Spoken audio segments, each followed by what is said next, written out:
তাপসী তাবাসসুম উর্মিকে নিয়ে আজও আবার একটু কথা বলতে চাই, কারণ গতকাল এমন একটা ঘটনা ঘটেছে, একটা নতুন ডেভেলপমেন্ট তৈরি হয়েছে, যেটা দেখে আমাদের আরও মনে হবার কথা যে তাবাসসুম এমনি এমনি বলে ফেলেছেন কথাগুলো, তা না। এটা একটা বৃহত্তর পরিকল্পনার পার্ট বলে আমি ধারণা করি, এবং এই পরিকল্পনার পেছনে সুনির্দিষ্ট যে লক্ষ্যটা কাজ করছে আমার বিশ্লেষণে, সেটা হচ্ছে ডক্টর ইউনূসের গায়ে স্বাধীনতা বিরোধী, আরও যদি ডিরেক্টলি বলে ফেলি তাকে রাজাকার বানিয়ে দেওয়ার চেষ্টা। কেন বলছি কথাটা, তার আগে একটা জিনিস একটু বলে রাখা দরকার। তাবাসসুম সম্পর্কে একটা ফেসবুক পোস্ট ঘুরে বেড়াচ্ছে, যেখানে দেখানোর চেষ্টা আছে যে তাবাসসুম বাইরে চলে যাচ্ছেন, পড়াশোনার জন্য যাবেন, এবং তিনি নাকি তার সাধারণ পাসপোর্ট গ্রহণ এই গত সেপ্টেম্বরে উনি সেটার জন্য অ্যাপ্লাই করেছেন, এবং উনি ফরেন এডুকেশনের গ্রুপে আছেন, এবং তার আগের যে ব্যাকগ্রাউন্ড সেখানেও তার গবেষণার ইতিহাস আছে। তাই অনেকে বলছেন তিনি যেহেতু চলে যাবেন, উনি যেহেতু এই দেশে আর তার ক্যারিয়ার কন্টিনিউ করবেন না, তিনি এই ধরনের একটা স্ট্যান্স নিলেন যেটা তার জন্য আখেরে ভালো হয়। কেউ কেউ এটাও বলছেন এটার মাধ্যমে তিনি এক ধরনের অ্যাসাইলাম সিক করার চেষ্টা করতে পারেন, কুড বি এনিথিং। কিন্তু আমার কাছে গতকালের একটা ডেভেলপমেন্টকে দেখে আমার মনে হলো ব্যাপারটা এত সরল না। আমি আগের দিনও মনে করেছিলাম এটা পরিকল্পিত ব্যাপার, কারণ তার এটা বলার সাথে সাথে বহু মানুষ, সংখ্যাটা অনেক বেশি না, ফেসবুকে আমি বহু জনকে দেখছি তাকে বাহবা দিচ্ছেন, তার পাশে দাঁড়াচ্ছেন। তাহলে আসলে অন্যরাও ওই রকম অবস্থান নিয়ে ফেলাই সবচেয়ে ভালো হতো। যাই হোক, কিন্তু আমি যেটা আমার বেশি দৃষ্টি আকর্ষণ করেছে সেটা হচ্ছে একজন খুবই বিখ্যাত আইনজীবী জনাব জেদাই খান পান্না, খুবই প্রতিষ্ঠিত, খুবই বড় লয়ার। শুধু সেটা না, উনি একজন মুক্তিযোদ্ধা। তার মুক্তিযুদ্ধের সময়কার অবদানের জন্য এই জাতি তাকে চিরকাল স্মরণ করবে। শুধু সেটাও না, তিনি দীর্ঘ সময় মানুষের অধিকার নিয়ে লড়াই করেছেন, মানবাধিকার সমুন্নত রাখার জন্য ওনার অনেক বড় কন্ট্রিবিউশন আছে, এটা নিয়ে কোনো সন্দেহের কিছু নাই।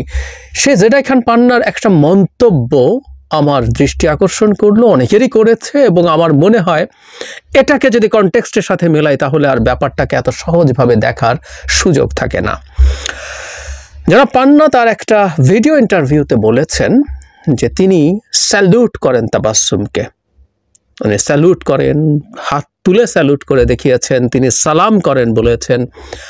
ফাইন, উনি মনে করেন যে তিনি একজন গার্ডস সহ মানুষ, তিনি এটা করতেই পারেন, এবং তার জন্য তার চাকরি, ওরা চাকরি পুরো চলে গেছে তা না, সাময়িকভাবে বরখাস্ত করা হয়েছে তাকে আগে ওয়েসডি করা হয়েছিল, পরে তাকে সাময়িকভাবে বরখাস্ত করা হয়েছে। তিনি এবং তার বন্ধুরা, মানে জেদাই খান পান্না এবং তার বন্ধুরা তার পক্ষে দাঁড়াবেন, নিশ্চিতভাবেই দাঁড়াতে পারেন। এবং আমি এই প্রসঙ্গে একটা কথা বলে রাখি, তাবাসসুম যা করেছেন সেটা আমাদের চাকরি বিধিতে যদি সমস্যা হয়ে থাকে, সমস্যা হওয়ারই কথা, কারণ উনি প্রধান উপদেষ্টা সম্পর্কে এবং এই সরকারের লেজিটিমেসি এবং লিগ্যালিটি নিয়ে প্রশ্ন করেছেন। সুতরাং তিনি এই চাকরিতে থাকতে পারেন না বলেই আমি ধারণা করি। তারপরও তিনি যেন সুবিচার পান, তিনি যেন ন্যায় বিচার পান, সেটা আমি আশা করব, এবং আমি বিশ্বাস করি বর্তমান সরকার তার ন্যায় বিচার নিশ্চিত করবে, এটা আমি কনফিডেন্টলি মনে করি। এবং সেখানে যদি তার পক্ষে মিস্টার পান্না দাঁড়ান, আমরা নিশ্চিতভাবে সেটা চাইব।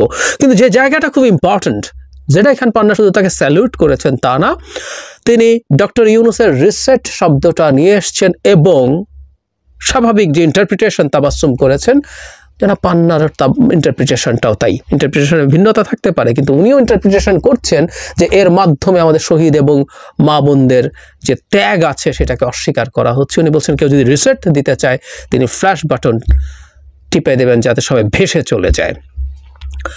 আমি আগের দিনও একটা কথা বলেছি, ডক্টর ইউনূস যে কনটেক্সটে এই রিসেট বাটন পুশ করার কথা এবং অতীত চলে যাওয়ার কথা বলছেন, তিনি মুক্তিযুদ্ধকে উড়িয়ে দিয়ে সেটা করছেন আমরা মনে করি না। সত্যি বলতে ডক্টর ইউনূসের একটা ভিডিও পাওয়া যায় মুক্তিযুদ্ধের সময় তিনি কিভাবে এর পক্ষে দাঁড়িয়ে কথা বলছেন। দরকার নেই, ঠিক ওই সময়কার কথা বলছি, সেভাবে যদি সরিয়ে রাখি।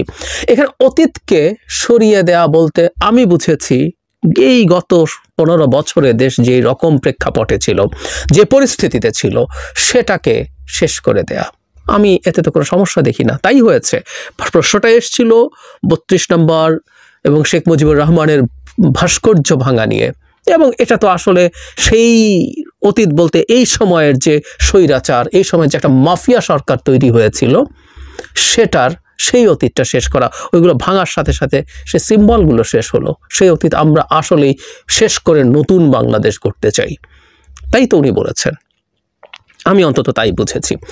কিন্তু ওনার গায়ে একটা স্বাধীনতা বিরোধী ট্যাগ, একটা তকমা, তাবাসসুম এটা করেছেন এবং জেডাই খান পান্নার ব্যাখ্যাটাও কিন্তু হুবহু একই। তার মানে ডক্টর ইউনূস একজন স্বাধীনতা বিরোধী, প্রকারান্তরে আমরা কথ্য ভাষায় যাদেরকে এইভাবে বলি রাজাকার, তিনি একজন রাজাকার। এই সেই রাজাকার ট্যাগ লাগানোর চেষ্টা খুব স্পষ্টভাবে এখন দৃশ্যমান। আমি ফেসবুকেও অনেককেই দেখেছি যারা এই ধরনের কথা কেউ ইঙ্গিতে কেউ স্পষ্টভাবে বলে ফেলছেন। আমরা এই আলাপ তুলতেই পারি তাহলে এখন কেন এই চেষ্টাটা করা হচ্ছে। তার আগে তাবাসসুম সম্পর্কে আরও দু একটা কথা একটু বলে রাখা দরকার। তিনি সন্ত্রাসী বলেছেন, আপনাদের যারা আগের ব্যাপারগুলো দেখেনি তাদেরকে একটু যোগ করে রাখি। সর্বশেষ তিনি ডক্টর ইউনূসের রিসেট বাটন নিয়ে ডক্টর ইউনূসকে ভয়ঙ্করভাবে আক্রমণ করেছেন এবং এই সরকারটা অবৈধ সরকার বলছেন তিনি। এই সরকারটা বৈধ না অবৈধ, এদেশে যখন সর্বোচ্চ আদালত আপিল বিভাগ বলেছে এটা বৈধ সরকার, সেখানে তাবাসসুম এটা বলতে পারেন না এবং তিনি একটা প্রজাতন্ত্রের কর্মচারী হয়ে, এবং সেটার কাউন্টডাউন, সরকারের কাউন্টডাউন শুরু হয়ে গেছে। খুব সিঙ্ক করে তার নেত্রী যখন বলছেন যে তিনি 1 মাসও এই সরকার টিকবে না, শেখ হাসিনা বলছেন। আমি একটু কথা যোগ করতে চাই, মানে ওনার তাবাসসুমের যুক্তি হচ্ছে মুক্তিযুদ্ধ, তার বঙ্গবন্ধু নিয়ে তার খুবই শক্ত শ্রদ্ধা এবং শক্ত অবস্থান আছে, তিনি এখনকার বিষয় নিয়ে এভাবে ভাবছেন না, তার ন্যারেটিভ কিন্তু এটা খুবই বাজে, এটা ভুল। তার কারণ হচ্ছে উনি একেবারে তৃতীয় শ্রেণীর একজন আওয়ামী লীগ সমর্থক বা কর্মী। আমাদের প্রশাসনের ভেতরে থেকে তো কর্মীরাও আছে, তারা আওয়ামী লীগের হয়ে কাজ করতো এবং করছে এখনো। কারণ হলো আবু সাঈদকে যখন হত্যা করা হয়েছে, সেটা আমি গত ভিডিওতে বলেছি গতকালই, যে তাকে সন্ত্রাসী আখ্যা দিচ্ছেন তাবাসসুম। এবং শুধু সেটা না, ডক্টর ইউনূস যে সাঈদের বাড়িতে গেছেন তার জন্য লালমনিরহাট থেকে তাকে গাড়ি পাঠাতে হয়েছে, উনি বিদ্রূপ করছেন। তার চাইতে আরেকটা বড় প্রশ্ন আছে, মানে আমরা এই দেশে এই ধরনের পজিশনে যিনি ম্যাজিস্ট্রেট, তার সেন্সের অবস্থা চিন্তা করি। আমরা তর্কের খাতিরে ধরে নিলাম আবু সাঈদ একজন সন্ত্রাসী, তিনি বলছেন সন্ত্রাসী, ধরে নিলাম। তিনি নিশ্চয়ই ভিডিওটা দেখেছেন কিভাবে সাঈদকে নিরস্ত্র অবস্থায় এবং দুহাত দুদিকে প্রসারিত করা অবস্থায়, আশপাশে বহু দূর পর্যন্ত কেউ না থাকা অবস্থায় ঠান্ডা মাথায় গুলি করে হত্যা করা হয়েছে। সো এই তাবাসসুম মনে করেন একজন সন্ত্রাসীকে এভাবে গুলি করে হত্যা করে ফেলা যায়। এই হচ্ছে স্ট্যান্ডার্ড, এই হচ্ছে লেভেল আওয়ামী লীগের লোকজনের, এবং এই কথা বলছেন প্রকাশ্যে। তার কাছে এটা যৌক্তিকও মনে হচ্ছে। কাউকে সন্ত্রাসী তকমা দিয়ে, রাষ্ট্রীয় বাহিনী দিয়ে যেমন হত্যা করা হয়েছিল একসময়, তুলে নিয়ে গিয়ে ক্রস ফায়ারের নামে, এখনো আবার এটা করা যাচ্ছে, করা যাবে বলে তাবাসসুমরা মনে করেন। এই হচ্ছে তাদের স্ট্যান্ডার্ড। যাই হোক, ঘটনা যা ঘটছে, আমি মনে করি এই ধরনের ঘটনা আরো ঘটবে। এটা আমাদেরকে অ্যালার্মিংও দেয় যে এই প্রশাসনের ভেতরে আওয়ামী লীগের লোকজন কিভাবে আছে, কতটা আছে, এবং তারা কি করার জন্য ওঁত পেতে আছে। আমাদের সতর্ক থাকা দরকার আছে, খুব সিরিয়াসলি সতর্ক থাকতে হবে। কারণ সামনে যখন নির্বাচন আসবে, এই নির্বাচনে এই লোকজন কাজ করবে, এবং এদেরকে দেখেই আমার কাছে মনে হয় এই যে নির্বাচনটার আগে সত্যিকার অর্থে খুব জরুরি কিছু সংস্কার সিরিয়াসলি সময় নিয়ে করা দরকার, না হয় আসলে আমাদের কপালে দুঃখ থাকার কথা। যাই হোক, যে প্রশ্নটা করছিলাম শুরুর দিকে, আমরা এটা এখন বুঝতে পারছি ডক্টর ইউনূসকে স্বাধীনতা বিরোধী একটা ট্যাগ দেওয়ার চেষ্টা করা হচ্ছে, এবং এইটা কোনো না কোনো ফর্মে, কোনো না কোনো ভাবে ভবিষ্যতে আসবে এবং চলতে থাকবে, আমি মোটামুটি নিশ্চিত। কারণটা এটা যে এর মধ্যে আমরা দেখেছি যে বাংলাদেশে এই ন্যারেটিভটা প্রচুর তৈরি করার চেষ্টা হচ্ছে যে এই দেশ জিহাদিস্টরা, এই দেশ ইসলামিক ফান্ডামেন্টালিস্ট এবং এক্সট্রিমিস্টরা দখল করে নিচ্ছে, শেখ হাসিনার পতন ঘটিয়েছে তারা। এবং যেই ন্যারেটিভ দীর্ঘদিন থেকে আওয়ামী লীগ এবং ভারতের পক্ষ থেকে দেয়া হয়েছে, শেখ হাসিনা যেভাবে ইচ্ছা ক্ষমতায় থাকুক, কারণ তাকে সরিয়ে ফেললে এগুলো মাথা চাড়া দেবে, সেগুলো মাথা চাড়া দেবে, এই ন্যারেটিভ তৈরির চেষ্টা হচ্ছে। এখন যারা এইসব ন্যারেটিভ তৈরি করতে চান তাদের সমস্যা হচ্ছে ডক্টর ইউনূসকে ফান্ডামেন্টালিস্ট বা এক্সট্রিমিস্ট হিসেবে তকমা লাগিয়ে দেওয়া যাচ্ছে না, মেজর প্রবলেম হয়ে দাঁড়িয়েছে ওটা। এটা মানে যারা বলবেন তাদের নিজের কানেও জিনিসটা মনে হয় হাস্যকর লাগবে যে ডক্টর ইউনূস একজন ইসলামিক এক্সট্রিমিস্ট, ফান্ডামেন্টালিস্ট।